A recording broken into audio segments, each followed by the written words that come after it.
کہانیوں کا ایک سلسلہ لے کر آپ کی خدمت میں حاضر ہوا ہے۔ ان سحر انگیز کہانیوں کو سننے کے لیے ہمارے چینل داستان گو ٹی وی کو سبسکرائب کریں اور بیل آئیکن کو دبا کر ہر آنے والی نئی ویڈیو سے باخبر رہیں۔ دل پہ گار ایپیسوڈ 7۔ فراز میں کوشش کروں گی۔ ندا نے ایک نظر فراز کے وجیح چہرے پر ڈالنے کے بعد مسکراتے ہوئے دوبارہ نظر نیچے کر کے کہا، ندا یہ سیٹ میں 4 دن سے سنبھالے پھر رہا ہوں، لیکن آج تم سے ملاقات کا موقع ملا ہے، یہ میری طرف سے ہے۔ فراز نے ایک درمیانے سائز کا نفیس سا ڈبہ ندا کے سامنے کر کے کہا۔ ندا نے ڈبہ کھولا تو اندر گلے کے لیے سونے کی نازک سی چین، جس میں کافی بڑا ہیرا جڑا ہوا تھا اور انتہائی دلکش آویزے پڑے ہوئے تھے۔ فراز یہ کس لیے؟ ندا نے تعجب سے کہا۔ ندا میری طرف سے تمہارے لیے، فراز نے مسکرا کر کہا۔ نہیں فراز، ممی برا منائیں گی، ندا نے تحفہ واپس کرتے ہوئے کہا۔ ندا اگر آنٹی نے منع کیا تو پھر اسے لوٹا دینا، ابھی تو ایسا نہ کرو، فراز نے اپنی بات پر زور دے کر کہا۔ ندا کچھ دیر بے چارگی سے فراز کی طرف دیکھتی رہی۔ پلیز، فراز نے دوبارہ ندا کی آنکھوں میں دیکھتے ہوئے مسکرا کر کہا۔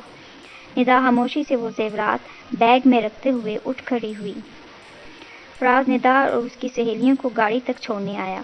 ندا نے گاڑی میں بیٹھ کر فراز کی طرف ہاتھ لہرایا تو اس کی سہیلی نے گاڑی آگے بڑھا دی تھی۔ فراز باغ کی پارکنگ میں کھڑے ندا کو جاتے دیکھتا رہا، جبکہ ندا کا دل چاہ رہا تھا کہ کاش یہ ملاقات کچھ اور طویل ہو جاتی، لیکن پھر گھر کا خیال آنے کے بعد وہ سیٹ سے سر لگائے خاموش بیٹھی رہی تھی۔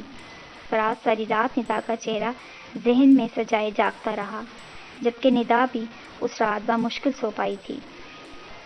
کالج سے آتے ہی فراز اپنی والدہ کے گرد باہیں لپٹائے کھڑا ہو گیا۔ ماں دیکھیے، آپ کے کہنے پر میں نے نہ چاہتے ہوئے بھی منگنی کروائی، آپ ہی نے تو اپنی بہو پسند کی، اب جب کہ یہ سب کچھ کر دیا گیا ہے تو پھر آپ ندا سے میری شادی ہی کیوں نہیں کروا دیتی؟ پہلے میں شادی کے خلاف تھا، آپ نے رشتہ طے کر دیا، اب میں شادی کروانا چاہتا ہوں تو آپ لوگوں نے شادی کو تعلیم کے مکمل ہونے سے مشروط کر دیا ہے۔ ماں پلیز، میری خوشی کی خاطر آپ آج کل ہی میں شادی کے لیے ہاں کہہ دیجیے، فراز نے اپنی والدہ سے لاڈ بھرے انداز میں کہا۔ میرے بیٹے، ہمیں تم سے زیادہ ندا کو اس گھر میں لانے کی آرزو ہے، لیکن بیٹا اتنی چھوٹی عمر کی شادی اچھی نہیں ہوتی۔ ندا 2nd ایئر میں ہے، تم ابھی MBA کے ابتدائی سیمسٹر میں ہو، بیٹا ایسے کیسے ہم لوگ تمہیں بیاہ دیں؟ شادی کے 2 سال لیٹ ہو جانے سے ندا کے والدین بھی خوش ہیں کہ بچوں کی تعلیم مکمل ہو جائے گی اور تم لوگ باشعور ہو جاؤ گے۔ بیٹا، ندا بیٹی اب ہماری ہے، اس کے والدین کہیں اور اس کا رشتہ تو نہیں کرنے جا رہے جو ہم جلدی کریں۔ رہی بات 2 سال کی تو دل لگا کر پڑھو، 2 سال یوں پڑ لگا کر اڑ جائیں گے، فراز کی والدہ نے کہا۔ اور تم نے یہ نہیں بتایا کہ تم ندا سے فون پر باتیں کرتے رہتے ہو، فراز کی والدہ نے بات یاد آنے پر ایک دم سے کہا۔ ماں میں نے سوچا کہ آپ کی بہو کے ساتھ انڈرسٹینڈنگ قائم کرنے کے لیے یہ چھوٹا سا رابطہ ضرور رکھا جائے، فراز نے عام سے لہجے میں کہا۔ جانتے ہو کہ ندا کے والد ایسی باتیں پسند نہیں کرتے، فراز کی والدہ نے کہا۔ لیکن میں فون پر ان سے تو بات نہیں کرتا، فراز نے آرام سے کہا۔ بے وقوف انسان، ندا سے تو بات کرتے ہو، بہرحال ندا کو ذرا کم کم ہی فون کیا کرو، سمجھے، فراز کی والدہ نے کہا۔ شادی میں تاخیر والی بات نہ جانے میں نے کیسے قبول کی ہے، اب اس فون والی بات پر میں کوئی سمجھوتا، کوئی پابندی قبول نہیں کروں گا، فراز دودھ کا مگ اٹھائے ہاتھ لہرا کر بولتا ہوا اپنی والدہ کے پاس سے اٹھ کر چلا گیا۔ جواب میں وہ مسکراتی رہ گئی تھیں۔ باغ میں فراز سے ملاقات کے 2 روز بعد ندا یہی سوچتی رہی کہ فراز نے اسے جو قیمتی نیکلس اور آویزے دیے ہیں وہ ان کے بارے میں اپنے والدین کو کس طرح آگاہ کرے۔ اس میں اتنی ہمت پیدا نہیں ہو رہی تھی کوئی یہ بات کہے، کیونکہ اس طرح سے اس کے والدین کو ندا اور فراز کی ملاقات کے بارے میں بھی علم ہو جاتا۔ آخرکار حوصلہ پیدا کر کے ندا نے اپنی ممی سے بات کرنے کا فیصلہ کیا اور زیورات کا ڈبہ اٹھائے اپنی ممی کے بیڈ روم کی طرف بڑھ گئی۔ ندا کی والدہ بیڈ پر بیٹھی فون پر کسی سے گفتگو کر رہی تھیں۔ ندا ڈبہ پشت کی طرف کیے ان کے قریب جا کر بیٹھ گئی اور ان کے فون بند کرنے کا انتظار کرنے لگی۔ ندا بیٹے، یہ تم اپنی ممی سے کیا چھپا رہی ہو؟ ندا کے والد نے جو معلوم نہیں کب بیڈ روم میں داخل ہوئے تھے، ندا کے ہاتھ سے وہ ڈبہ لیتے ہوئے کہا۔ ندا اپنے ڈیڈی کی اچانک آمد پر بوکھلا گئی۔ کچھ سمجھ نہیں آیا کہ وہ کیا کرے۔ اس نے خاموشی سے وہ ڈبہ اپنے والد کو پکڑا دیا تھا۔ ارے ندا، یہ تو زیورات کا ڈبہ ہے۔ ندا کی والدہ نے فون بند کر کے ندا سے پوچھا۔ ممی، وہ دراصل میں فراز کو منع کرتی رہ گئی، لیکن وہ بضد تھے کہ میں یہ تحفہ رکھ لوں۔ ندا نے جلدی سے ساری بات کہہ سنائی تھی۔ اس کی سانس تیزی سے چل رہی تھی۔ اچھا، تو یہ فراز نے گفٹ کیا ہے۔ ہم بھی تو دیکھیں کہ ہمارے ہونے والے داماد کی چوائس کیسی ہے۔ بھئی واہ، چیز تو شاندار اور نفیس ہے، ندا کے ڈیڈی نے خلاف توقع خوشگوار موڈ میں کہا۔ وہ زیورات کا ڈبہ کھولے کھڑے تھے۔ واقعی یہ سیٹ تو بہت نفیس ہے۔ ندا کی والدہ کو بھی فراز کا تحفہ پسند آیا تھا۔ لیکن بیٹے، فراز نے تم سے ملاقات کہاں کی؟ اچانک ندا کے ڈیڈی نے سنجیدہ ہو کر پوچھا۔ ڈیڈی، دراصل میں اپنی سہیلیوں کے ساتھ پارک میں واک کر رہی تھی، وہیں فراز بھی آئے ہوئے تھے، بس انہوں نے زبردستی یہ سب دے دیا، ندا نے بیچارگی سے کہا۔ تو فراز کو معلوم تھا کہ تم پارک میں آ رہی ہو اور وہ زیورات ساتھ لیے وہاں آ گیا؟ ندا کے والد نے پوچھا۔ معلوم نہیں، ندا نے سادگی سے کہا۔ آپ کیا سوالات لے کے بیٹھ گئے؟ ندا کی ممی نے اپنی بیٹی کو پریشان دیکھ کر موضوع بدلنے کی خاطر کہا۔ بیٹے، تم دونوں ابھی صرف منگیتر ہو، اس لیے فراز کا یوں تم سے ملنا اچھا نہیں ہے، ندا کے والد نے کہا۔ آپ بھی کمال کرتے ہیں، ندا بیٹی تو صرف واک کرنے کے لیے گئی تھی، ایسے میں اگر اسے فراز مل ہی گیا تو یہ کون سی بڑی بات ہے؟ آپ تو بس یوں ہی میری پھول سی بیٹی کو ہلکان کیے جا رہے ہیں، ندا کی والدہ نے اپنی کمسن بیٹی کو پریشان دیکھ کر اس کے ریشمی ملائم بالوں کو پیار سے سہلاتے ہوئے کہا۔ تم جانتی ہو کہ مجھے ایسی باتیں پسند نہیں، ندا کے ڈیڈی نے ناگواری سے کہا۔ اتنے میں فون کی مدھم سی گھنٹی بجی تھی۔ دیکھیے، یہ سراسر اتفاق تھا، آپ ناحق ناراض ہو رہے ہیں، ندا کی ممی نے صفائی پیش کی۔ ویسے بھی فراز کے والدین ایسی باتوں کا برا نہیں مناتے، اس لیے ہمیں بھی اس سلسلے میں ذرا نرمی برتنی چاہیے، ندا کی ممی نے کہا۔ ندا کے ڈیڈی کچھ کہنا چاہتے تھے، لیکن پھر وہ کچھ سوچ کر خاموش ہو گئے۔ اتنے میں ملازم نے آ کر بتایا کہ ندا کے ڈیڈی کا فون آیا ہے۔ ریاض صاحب نے اسی کمرے میں پڑا فون اٹھا لیا تھا۔ فون سنتے ہوئے ندا کے والد کے چہرے سے پریشانی عیاں تھی۔ دیکھیے نصیر صاحب، میں بندوبست کر رہا ہوں، بہت جلد میں آپ کی رقم لوٹا دوں گا، ندا کے والد ریاض نے کہا۔ وہ کافی دیر اس پریشان کن کال کو سنتے رہے، پھر وہ فون رکھ کر رکے نہیں اور کسی کام سے باہر چلے گئے تھے۔ ندا کی ممی کے پوچھنے پر بھی وہ ابھی آنے کا کہہ گئے تھے۔ ممی، میں آئندہ کبھی فراز سے نہیں ملوں گی، ندا نے والد کی پریشانی محسوس کر کے جذباتی انداز میں اپنی ممی سے لپٹے ہوئے کہا۔ نہیں بیٹا، کچھ نہیں ہوا، تمہیں اتنا سیریس ہونے کی ضرورت نہیں، تم نے کوئی غلطی نہیں کی، میں تمہارے ڈیڈی کو سمجھا دوں گی، ندا کی ممی نے اپنی پھول سی بیٹی کو اتنا جذباتی ہوتے دیکھ کر کہا۔ فراز بہت اچھا بیٹا ہے، وہ ویسے بھی کون سا روز تمہیں ملنے آتا ہے، بس اتفاقیہ طور پر ملاقات ہو گئی تو کون سی قیامت آ گئی۔ میری جان، تم بالکل بھی پریشان مت ہو، ندا کی ممی نے بیٹی کے گال چوم کر نثار ہو جانے والے انداز میں کہا۔ ممی، ڈیڈی پریشان لگ رہے ہیں، ندا نے سسکتی آواز میں کہا۔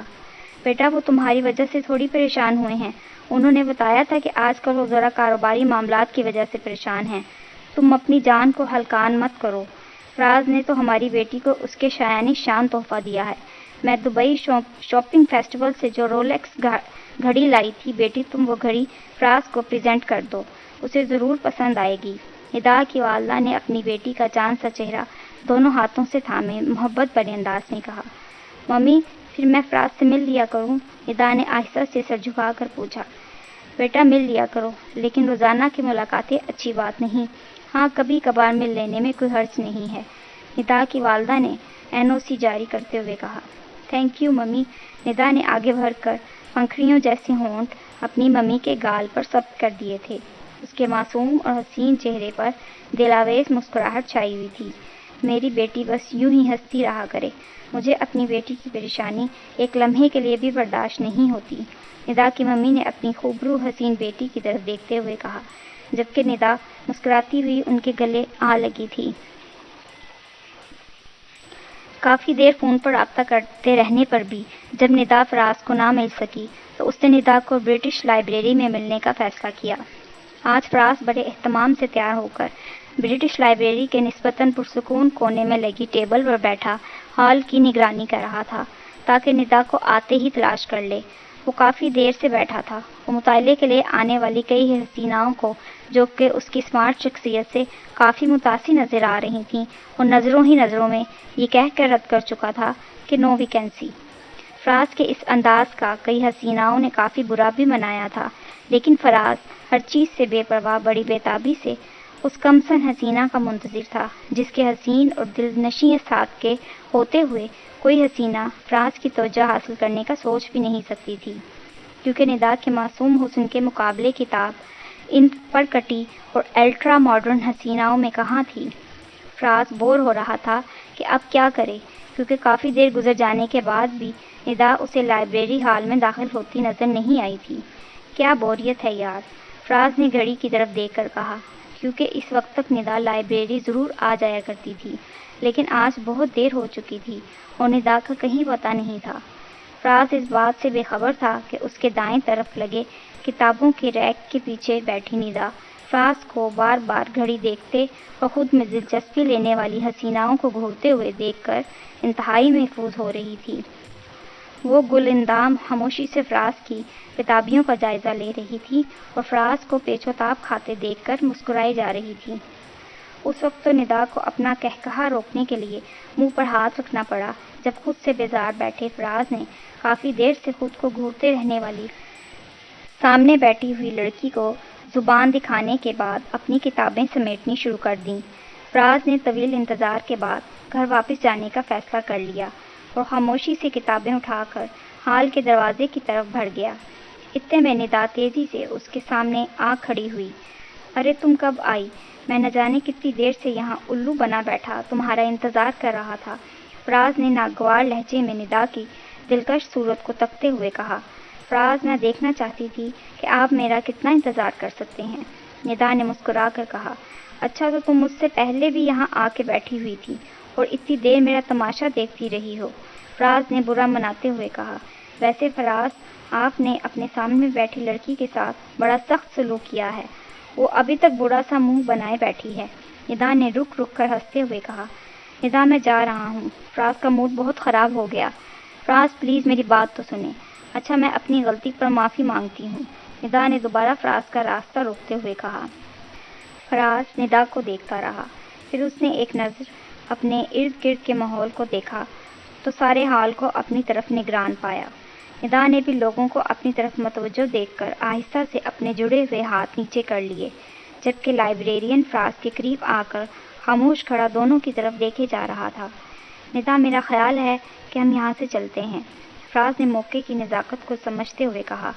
ندا خاموشی سے کتابیں اٹھا کر فراز کے ساتھ ہو لی، کیونکہ وہ بھی صورتحال کو سمجھ گئی تھی۔ فراز ندا کو ساتھ لیے سیدھے ایک 5 اسٹار ہوٹل میں پہنچ گیا۔ آج تم نے میرا موڈ بہت خراب کر دیا، لیکن نہ جانے تم میں کیا بات ہے کہ تمہیں دیکھ کر میرا غصہ ہوا ہو جاتا ہے، فراز نے ٹیبل پر ندا کی طرف آگے ہو کر کہا۔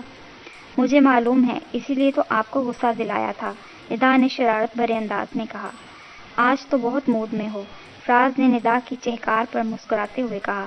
ندا مسکرا کر حال کا جائزہ لینے لگی۔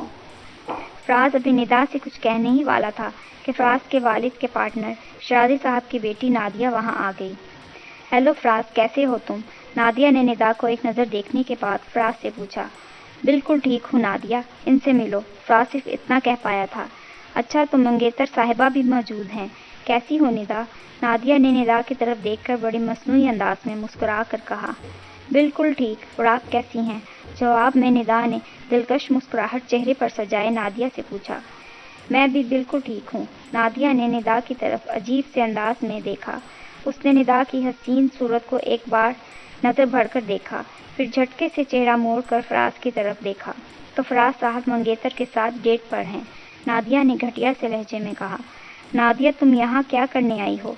فراز نے نادیہ سے پوچھا۔